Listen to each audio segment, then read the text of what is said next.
Hi friends, today is the last fifth session for the day, for the week, and this is going to be on the cyber forensics and cyber analysis. So on the first day we spoke about cyber crimes, different types of crimes happening. Second day we spoke specifically on the banking frauds and prevention aspects and awareness on that. Third, we spoke on the IT Act. Yesterday we spoke on the electronic evidence 65B certificate, and today we are going to cover the fifth topic, which is your cyber analysis versus cyber forensics. So what is cyber forensics and what is cyber analysis, and what is the difference between the two? uh, every case Does every case of cyber require cyber forensic, or it does not require? So depending on the relief or nature of outcome of a particular incident, which the victim or the person who suffers decides, the further course of action will be taken appropriately. Now, in India, there is no concept of private forensic lab. There is nothing like a cyber forensic expert or a cyber forensic uh, entity or a company. There are companies which give you these services, which are purely because they use certain tools which are used to do forensic activity, but it does not mean that always that will be used in the court of law, or your report which you prepare from these cyber forensic labs, private labs, or the experts, whether they will be reliable or not.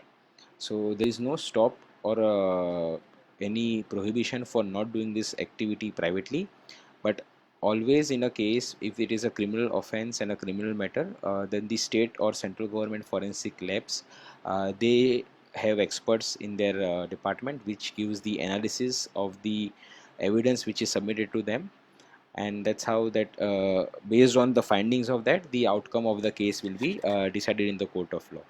So first I will be speaking about what is cyber forensics, and then I will focus also on what is cyber analysis. And again, so it will be mix of Hindi English, because I get a lot of personal messages that the audience wants to understand this in the layman language, in the normal context also. So first I will give an example of a company. Suppose you are a company and there is some data breach incident, or there is some cyber offense which has happened, and you now need to take a legal recourse for the same. So what is the ideal approach, or how are you going to ensure that there is a proper logical conclusion of this incident which has happened? Now forensics is generally done by the state authority government departments in the case when the investigation agencies require something to be proved, or something to analyze further or investigate further. Now when you do a private forensic, that is also allowed if you are not going to do any legal representation of the same. Sometimes in some cases private forensic reports have been accepted by the court, in some cases they have not been accepted, in some cases they have been sent to the state and the central or the central government laboratories to verify whether the report findings are same or different. So cyber forensic is basically any digital evidence that is forensically recovered and analyzed in order to establish the facts of a particular case. Now if there is a case where the laptop is used to do any forgery of documents or send some information which is not supposed to be sent, then by the forensic analysis one can make out and find out what kind of information has been shared by that machine, or what kind of information has been produced by that machine. Cyber forensic के लिए आपको उसके लिए India में private recognition या licensing नहीं है। State या सेंट्रल गवर्नमेंट का ही फॉरेंसिक लैब होता है जिसका यूज़ इन्वेस्टिगेशन एजेंसी करती है जब उनको साइबर क्राइम इन्वेस्टिगेट करने के बाद जो रियल एविडेंस मिलता है, उस एविडेंस में जो फैक्ट ऑफ द क्राइम और जो रीज़न से वो ऑफेंस हुआ है, उसकी इंफॉर्मेशन उस एविडेंस से उसको निकालने का काम ये फॉरेंसिक डिपार्टमेंट करती है। अब प्राइवेट फॉरेंसिक लैब काम कर सकती है, उसका रिपोर्ट कोर्ट मान्य कर सकता है, नहीं कर सकता है, वो कोर्ट के डिस्क्रिशन के ऊपर है। लेकिन एज सच यहाँ पे ऐसा कोई प्राइवेट फॉरेंसिक लैब का लाइसेंस किसी को नहीं मिलता। अगर आपके पास टूल्स वगैरह है जो ये काम करते हैं और अगर आपको उसका ऑपरेशन नॉलेज है तो आप भी एक प्राइवेट फॉरेंसिक लैब ओपन कर सकते हो। उसका validity, acceptance, depending on the credibility, आपका काम कैसा है, कैसे आप रिपोर्ट बनाते हो, उसके ऊपर होता है। और साइबर फॉरेंसिक्स हर एक केस में ज़रूरी नहीं है। जैसे अगर कोई बैंकिंग फ्रॉड है तो बैंक के ट्रांजैक्शंस जो बैंक के सिस्टम से मिलते हैं या अकाउंट होल्डर के सिस्टम से मिलते हैं वो सफिशेंट है प्रूव करने के लिए कि ये ऑफेंस, ये ट्रांजैक्शन इसमें रिफ्लेक्ट हो रहा है। उसके लिए आपको फॉरेंसिक्स की आवश्यकता नहीं है। हर एक केस में फॉरेंसिक्स नहीं होता, कुछ ही केस में फॉरेंसिक्स होता है जहाँ पे उसका एविडेंस ईजीली बियॉन्ड डाउट किसी को प्रूव नहीं कर पाता कि उसने ऑफेंस किया हुआ है। और एनालिसिस, सब लोग एनालिसिस ही करते हैं। फॉरेंसिक्स जब कोर्ट में वो एविडेंस प्रोड्यूस होता है तब वो फॉरेंसिकली लीगली वैलिडेटेड रिपोर्ट होता है।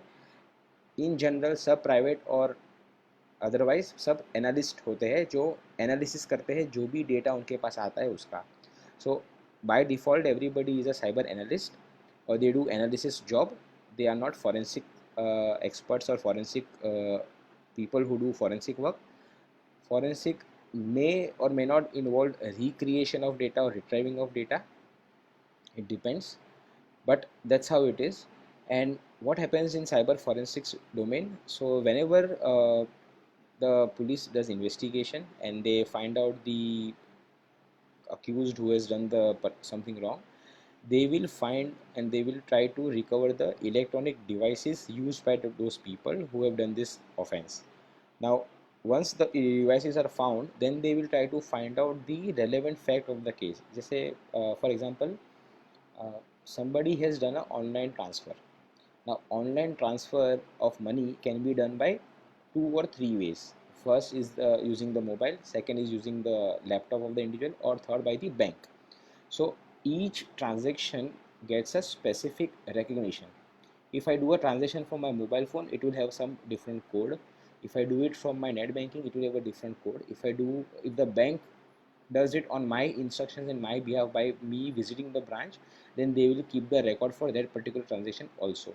So everything can be retrieved and traced back to the original origination of the same. Now in this case, if the forensics was supposed to be done, how and what role the cyber forensics play here? So cyber forensic role here is limited because, as I said, banking system are already systems which are not in the control of an individual.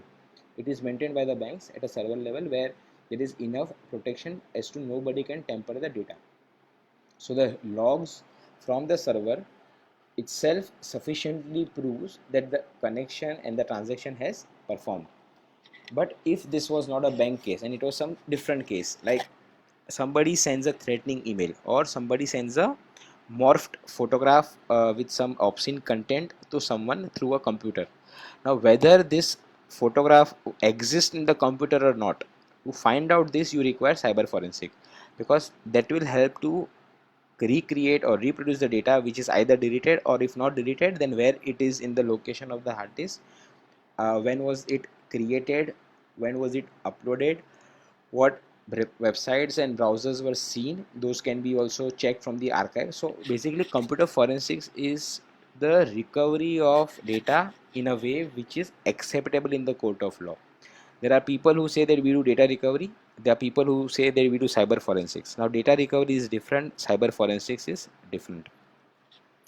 In general, most of the cyber analysts or people who are in this profession, what they do is they try to connect the dots. Like we also do preliminary analysis. I'm a lawyer by profession, but before being a lawyer I have a technical background. I used to do assist in technical investigation and finding the logs and analyze the logs.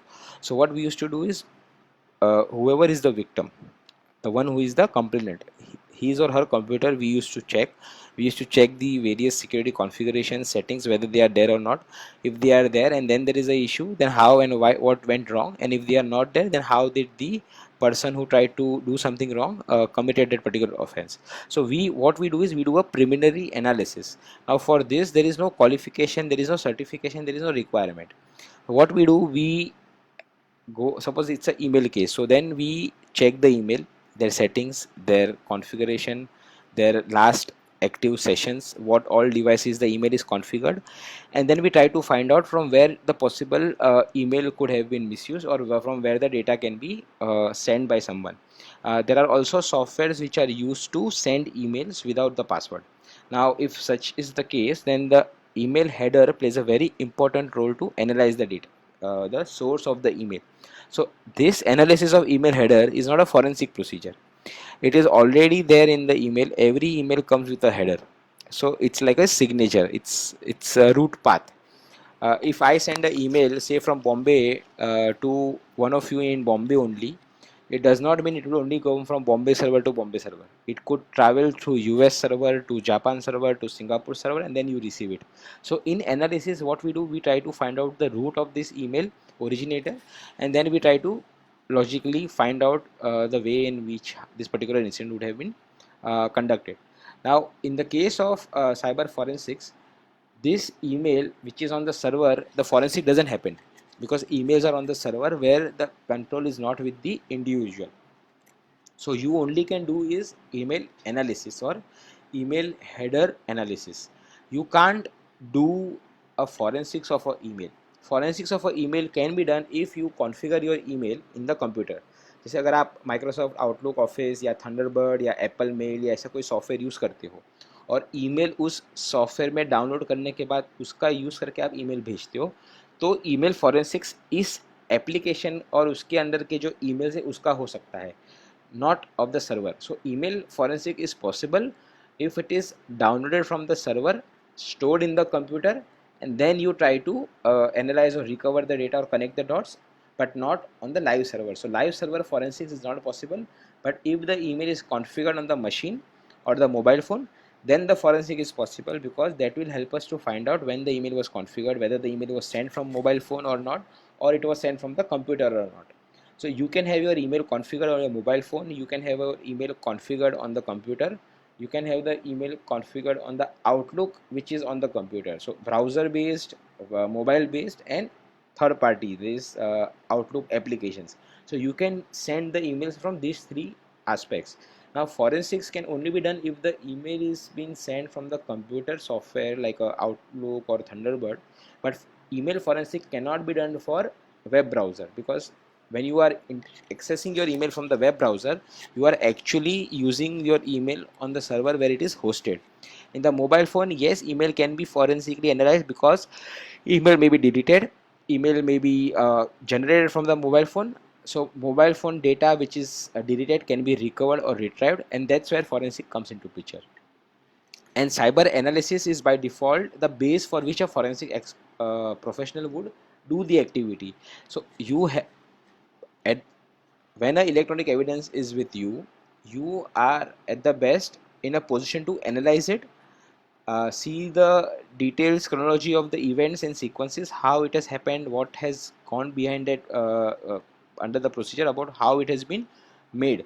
But when we talk about forensic, then we talk about legal acceptability, we talk about legality, and we talk about legally acceptable in the court.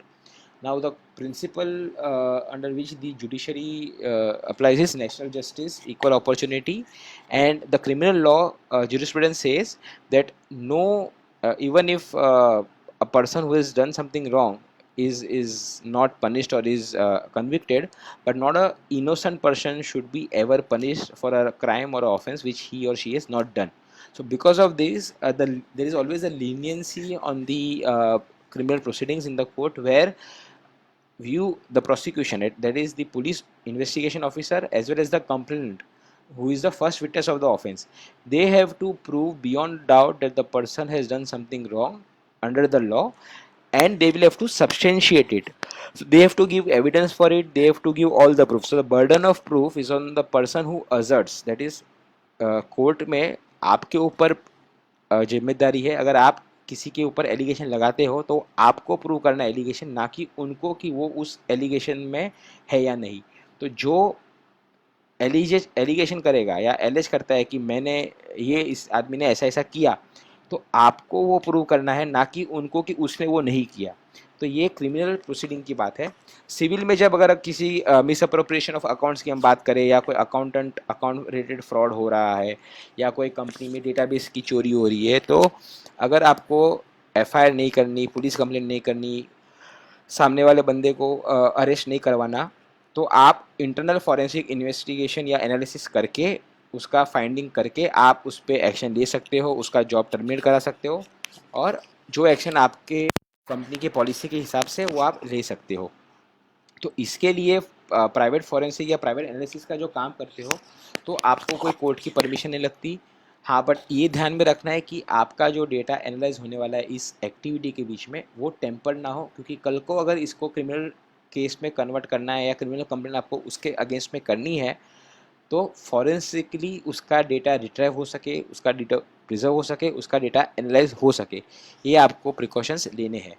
तो cyber forensics और cyber analysis ये दोनों एक मतलब एक ही domain के हिस्से हैं।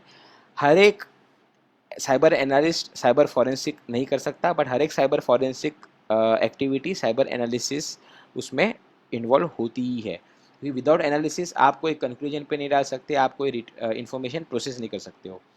दूसरा ये है कि साइबर फॉरेंसिक प्रोफेशनल जो होता है उसका काम है डेटा रिट्राइवल और डेटा फैक्चुअली प्रेजेंट करना, ना कि कंक्लूड करना, ना कि समरी बताना, ना कि उसका वो कंक्लूजन इन्फ्रेंस उस पर ड्रॉ करना। जैसे अगर मेरे पास कोई हार्ड डिस्क आती है और मुझे पूछा जाता है कि ये हार्ड डिस्क में आप ये डेटा है कि नहीं, आप इसको पता करो, अगर ये है तो आप उसको रिपोर्ट में आप लिखिए। तो एज अ फॉरेंसिक एनालिस्ट और as a cyber forensic activity what I will do, मैं उस एविडेंस को पहला bit by bit image copy बनाऊंगा। वो इमेज कॉपी बनने के बाद उस इमेज में मैं सर्च करके वो एविडेंस और वो जो क्वेश्चंस पूछे गए हैं उसको मैं उसमें फाइंड आउट करूँगा। उसके बाद अगर वो मुझे मिल जाते हैं तो मैं रिपोर्ट करूँगा कि ये लोकेशन, ये पार्टीशन, ये ड्राइव में ये डेटा अवेलेबल है। तो ये मेरा साइबर फॉरेंसिक का रिपोर्ट है। उसमें मैं अपना दिमाग नहीं लगाता कि हाँ ये डेटा है तो यही अक्यूज है, इसने ही टेम्पर किया या इसने वो किया। मुझे सिर्फ उसको फॉरेंसिकली एनालाइज रिट्राइव करके प्रोड्यूस करना है या दिखाना है कि ये लोकेशन में ये डेटा मौजूद है। मेरे साइबर एनालिसिस में वो एनालिसिस करने के बाद खुद का ओपिनियन, सजेशन और इनपुट भी दे सकता है। फॉरेंसिक वाला उसमें नहीं देगा, बट एनालिस्ट दे सकता है, क्योंकि एनालिसिस के बाद उसका पर्सनल व्यू ये है बेस्ड ऑन द सर्कमस्टांसेस और फाइंडिंग कि ये एक्टिविटी ए बी सी से हुई है या हुआ होगा।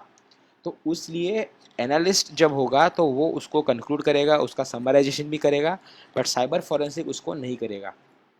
फॉरेंसिकली उनका काम यही है कि जो एग्जिस्टिंग इलेक्ट्रॉनिक एविडेंस या डेटा उनके पास है उसमें से जो कोर्ट प्रोसीडिंग के लिए यूज़फुल इंफॉर्मेशन है, और अगर वो क्वेश्चंस उनको पूछे गए हैं तो उनको जवाब ढूंढ के वो प्रेजेंट करके दिखाना है। तो cyber forensic is a activity where you are just finding out the evidence of a particular case if it is found in that particular device. You don't use your brain to do any comment or interference or inference of it, or you don't conclude it कि ये ऐसे हुआ होगा, इसने ऐसा किया था, इसकी वजह से ये हुआ था। तो as a forensic examiner you are unbiased, you are not influenced by the findings or details whatever it may be. So you just have to say yes, the data is present in this hard disk on this location, if not it is not present, and that's how the cyber forensic report gets prepared. When we talk about cyber analyst can do that. He can give his own report, he can give his own inference, whatever it may be, but that is subject to his own views and opinions and nothing under the sun which is obligatory in nature. मतलब मेरे पास जब कोई evidence आता है उसको मैंने जब analyse किया तो मेरे फाइंडिंग ये है, ये आपके पास शायद आने के वक्त ये फाइंडिंग हो भी सकते हैं, नहीं भी हो सकते, वो पता नहीं, बट जब मैंने इसको हैंडल किया था तो इसके फाइंडिंग्स ए बी सी थे। तो as a analyst you are only concern और you just try to focus on the finding, sorry, as a forensic you only try to find out the data. As a analyst you find the logic and the rationale behind why would it happen. तो cyber forensic और cyber analysis अगर हम देखे जाए तो कब आपको उसको साइबर फोरेंसिक्स की आवश्यकता है और कब आपको साइबर एनालिसिस की आवश्यकता है। यदि आप कोई सिविल केस या प्राइवेट केस कर रहे हो और अगर आपको उसमें क्रिमिनल एस्पेक्ट या एंगल एक्सप्लोर नहीं करना है, आपको पुलिस कंप्लेंट नहीं करनी है, आपको उसका लीगल क्लोजर नहीं करना है, तो आप प्राइवेट साइबर एनालिसिस कर सकते हो। अगर कोई इंपॉर्टेंट केस है, इंपॉर्टेंट फ्रॉड के रिलेटेड ये मैटर है, तो आपको पुलिस कंप्लेंट करनी है। पुलिस कंप्लेंट करने के बाद पुलिस इन्वेस्टिगेशन करेगी। इन्वेस्टिगेशन के बाद जब उनको कोई अक्यूज मिलेगा तो उनका रेलेवेंट डेटा या जो डिटेल्स हो गया इधर कंप्यूटर, मोबाइल या जिस what ever may be the nature of offence, उस हिसाब से फिर वो कंप्यूटर या डिवाइस सीज करने के बाद पुलिस उसको फॉरेंसिकली एनालिसिस करने के लिए स्टेट या सेंट्रल गवर्नमेंट के लैब में भेज सकती है। तो जब और हर एक मैटर फॉरेंसिक के लिए जाना ज़रूरी नहीं होता, क्योंकि काफ़ी टाइम ऑनलाइन जो फ्रॉड होते हैं वो लॉग बेस्ड होते हैं या आपके आईपी ट्रेसिंग के बेस्ड होते हैं। जब आपको आईपी और लॉग मिल जाते हैं तो आपका काम हो जाता है। उसके लिए फिर आपको फॉरेंसिक की ज़रूरत नहीं है। फॉरेंसिक अगर कोई सोर्स कोड का मैटर है या किसी ने सोर्स कोड चोरी कर दिया या किसी ने अगर मॉर्फ वाला फ़ोटो भेजा हुआ है या किसी ने उस ऑब्सीन कंटेंट वाला वीडियो या कंटेंट जनरेट करके भेजा है।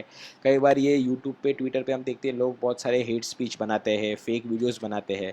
तो जब इन कंटेंट की बात आती है तो forensic is compulsory, forensic is must, क्योंकि फॉरेंसिक में हमको ये समझ में आ जाता है कि ये जो एविडेंस था वो कब बनाया गया, कब मॉडिफाई किया गया। अगर वो मॉडिफाइड है तो हेलो अगर वो मॉडिफाइड है तो, अगर वो मॉडिफाइड नहीं है तो वो भी वो फॉरेंसिक रिपोर्ट में आ जाता है। फॉरेंसिक्स के कई सारे सॉफ्टवेयर्स है जो कमर्शियली भी अवेलेबल है और ओपन सोर्स टूल्स भी है जो आप यूज़ कर सकते हो। और ओपन सोर्स टूल का जो यूज़ करने के बाद आउटपुट आता है वो सिमिलर, कई बार ज़्यादा अच्छा भी आ जाता है कमर्शियल टूल्स के हिसाब से।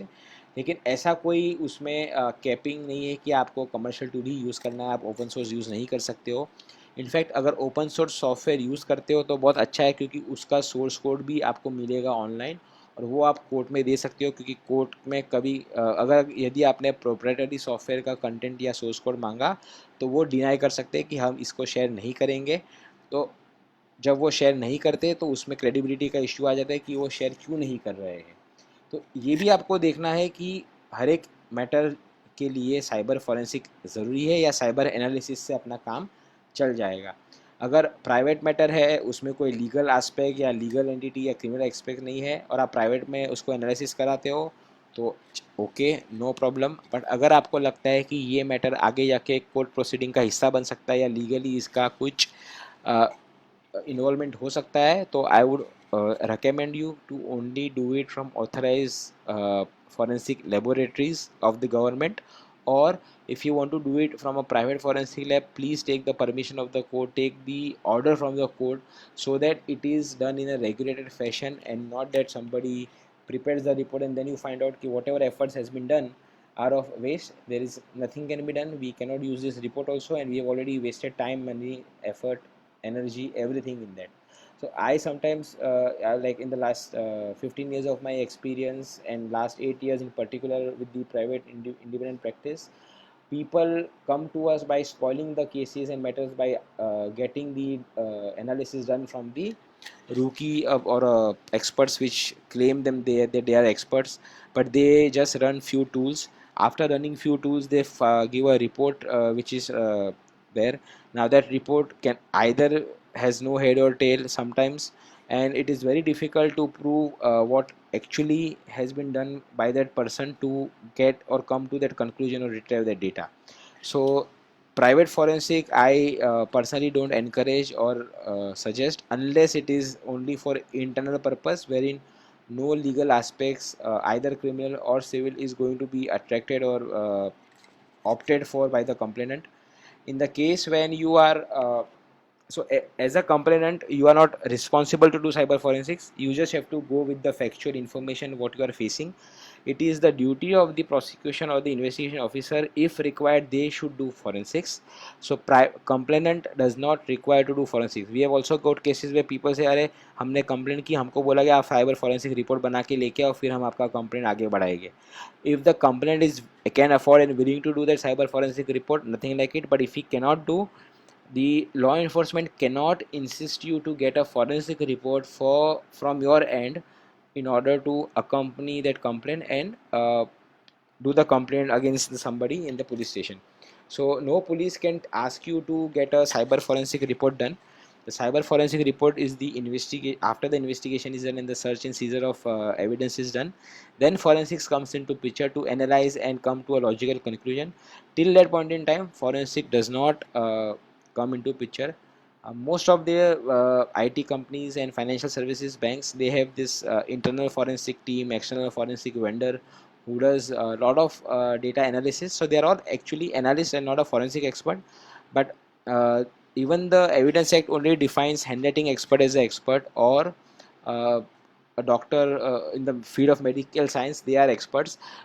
Rest all are private entities and professionals which have certain knowledge which are acquired through the experience of the work, and that's how they like for example 15 years I have been doing cybercrime, so I may be having a better understanding of cyber matters compared to a person who is only having say 2 years or 1 year or 1 month of experience. So that is because of the experience of a domain, one person decides that what is the kind of professional competency of that person.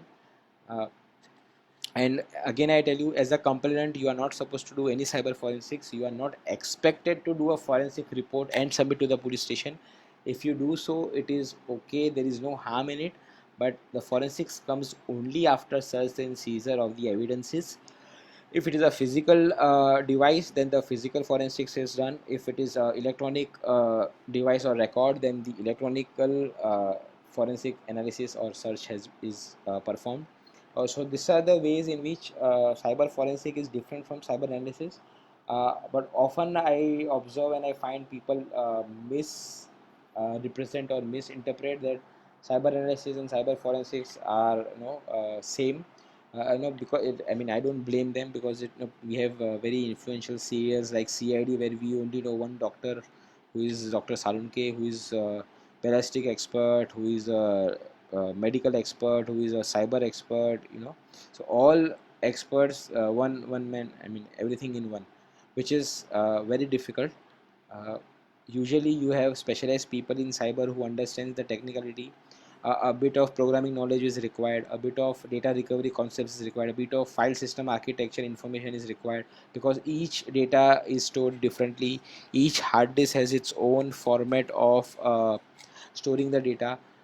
If you are using Mac, it's a different file system. If it is Windows, it is NTFS and enhanced NTFS. If it is old Windows, it will have FAT32, which is no more being used. But then, so each system, Linux has a different file system. So each operating system has a different file system architecture, and based on that, the things work.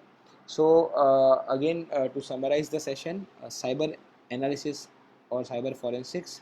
So cyber forensics, you only do recovery and retrieval of information, the questions which are asked to you. You don't apply your head to give any conclusion to that, because you are not supposed to conclude. You are just a forensic analyst to find out the relevancy of the questions asked to you and the evidence what you have at the hand. uh, Cyber forensics is limited because not all cases will require cyber forensics. Cases where the data theft is there, or source code theft is there, or email which is forged and manipulated from a computer system and not from the browser. If such are the cases, then cyber forensics is required. If not, then cyber forensics is not required for each and every case. Cyber analysis, most of them are part of the cyber forensic activity. So analysis, the next stage after cyber analysis is the forensic, or rather during the forensics only you try to identify the evidence, retrieve the evidence, and then analyze it. So that is how it is.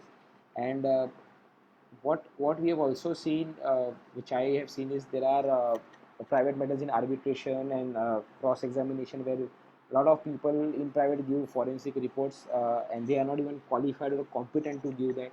And then once we do cross examination of the witness, we find out very interesting examples. So currently I'm doing one arbitration. I'm doing a cross for one of the cyber expert. He's the witness. I'm doing his cross examination, and once the matter gets concluded, I'm going to share the entire question answer, what how which what was asked and how he responded. So there are two aspects there. We try to first find the factual information about the evidence which is of concern, and secondly, whether the person who has done this is in the position to do that or not, forensics or analysis, whatever may be the case.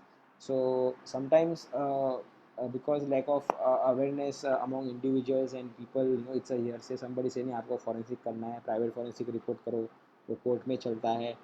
So that's how people try to make business out of it. So be cautious about it, whether it is required or not. Always ensure. So see, knowledge is something which everybody should learn and share.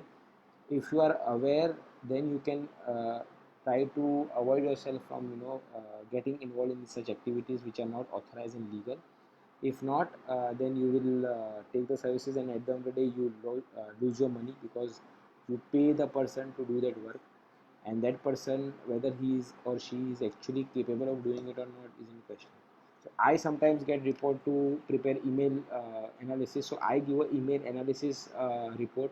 I don't do a email forensic report, because we analyze the headers and we find out the origin, we find out the state, we find out the device that is used to send the email. So those kind of activities we do, for which you don't require a forensic certification. It is all available with the mail itself. You just have to read, interpret, and analyze it. Forensic is not required for that. As I said, forensic is only required if there is an email stored on the computer through a Outlook client, or if the mobile is used to send emails and then the emails are being deleted from the mobile phone, then the forensics is required. Otherwise, cyber analysis suffices the purpose. There are most of the things, there are certifications which people say that we are so and so certified. I would suggest and recommend to do a proper 3-year degree BSc Forensic Science course if somebody is genuinely interested in doing this. Otherwise, it doesn't make sense to do a temporary certificate from any private individuals and then claim that you are a cyber forensic expert or a cyber forensic analyst. Thank you, friends. This was the last session. I'm going to do one more session next week. I'm not decided the date and time, but the topic will be on wills and testaments, because most of the people have common questions about it, about what is will, what is testament. So I'm going to do one session in the next coming week. Be Please follow me and check my post. I will be giving the details further about that particular topic. And thank you. It was very good, the first of a kind experiment which I did for the during the lockdown, and this is the fifth session today. Every day at 5 I come and I speak on Facebook Live, and then half an hour I'm on Twitter for any questions that somebody asks me. I answer that. Even if you have any questions on this, you can write on the post. I'm going to make all this post